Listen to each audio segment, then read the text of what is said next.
Well, there's a bit of a cat and mouse game going on at Twitter at the moment, with the president appearing to be trying to get messages out on different related accounts, including at Team Trump, his official campaign account, which has now been suspended as well, and also his official government account at POTUS. On that account, he put out a tweet which has subsequently been deleted, saying that Twitter is not about free speech and saying that we will not be silenced. Now, Twitter says that President Trump put out two tweets on Friday that violated its glorification of violence policy and that those tweets could inspire others to replicate acts of violence. Of course, a reference there to Trump supporters bursting into the US Congress when it was in the middle of a session on Wednesday. Now, President Trump has already been banned by Facebook from its platforms, but it is extraordinary to see this Twitter account, the @RealDonaldTrump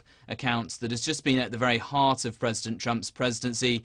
He's even fired high-level officials using this account via tweets, and now it is completely silenced. Well, let's talk about what's happening with Washington and bring in Harvey Zodin. He's a senior fellow at the Center for China and Globalization. He joins us via Skype. He's also a former legal advisor to the Carter administration. It's good to see you, Harvey. So Democrats are pushing to impeach Trump. How likely is that? Well, let me say first, Jonathan, that this week's events were unexpected, but not very surprising, given every outrageous thing that Trump has said since becoming president, including around 30,000 verified lies. And taking away Twitter and Facebook and other social media may temporarily lower the temperature, but as president, Trump has many other channels to organize the demonstrations that are planned in the next week or so.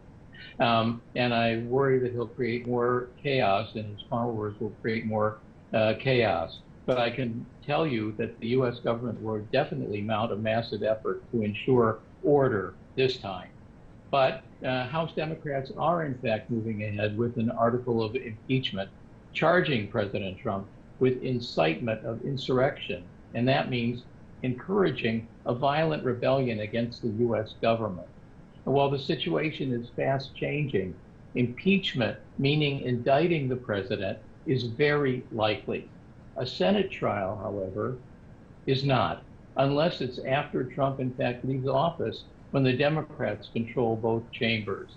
That's important, since if convicted, which is a possibility, Trump, who's talked about running again in 2024, could not do so if in fact he's convicted.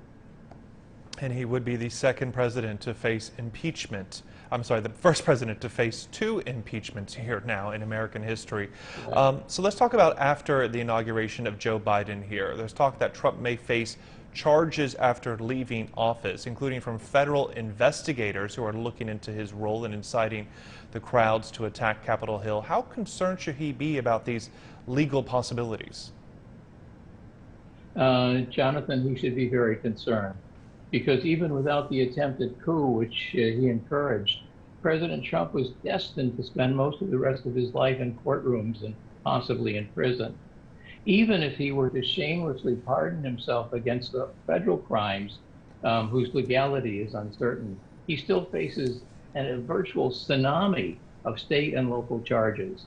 And yes, it's definitely possible that Trump could be federally charged by Biden's Department of Justice as soon as Trump leaves office, such as charged with incitement of insurrection, crimes connected with the Mueller investigation, or other illegalities.